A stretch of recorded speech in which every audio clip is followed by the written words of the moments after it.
Kung pipili ka ng babae na makakasama mo sa buhay, piliin mo yung babaeng may takot at mapagmahal sa magulang. Yung babaeng maraming tinanggihan na lalaki kasi ikaw lang sapat na para sa kanya. Yung babaeng tititigan ka na parang ikaw yung mundo niya. Yung babaeng ngingiti na lang bigla kapag nandyan ka.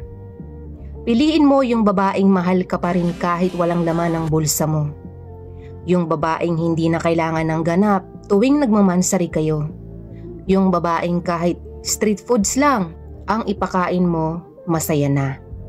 Piliin at mahalin mo ng totoo yung babaeng hindi ka iniwan kahit nakaiwan-iwan ka na at walang-wala ka na. Yung babaeng mag-i-stay kahit na ang dami ng mali sa'yo. Yung babaeng tanggap kung ano ka. Yung babaeng itatama ka sa mga mali na nagagawa mo. At higit sa lahat, yung babaeng may takot sa Diyos.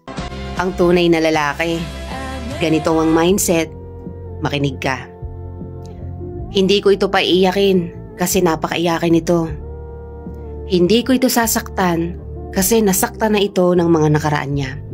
At higit sa lahat, mamahalin ko ito tulad ng pagmamahal ko sa mga magulang ko. Ganyan ang tamang mindset ng isang lalaking may prinsipyo at alam ang salitang respeto. Alam mo ba kung ano yung pinakamasarap na babae? Hindi yung sexy, hindi yung maganda, hindi yung maputi o makinis ang balat. Kasi bonus na lang yan eh.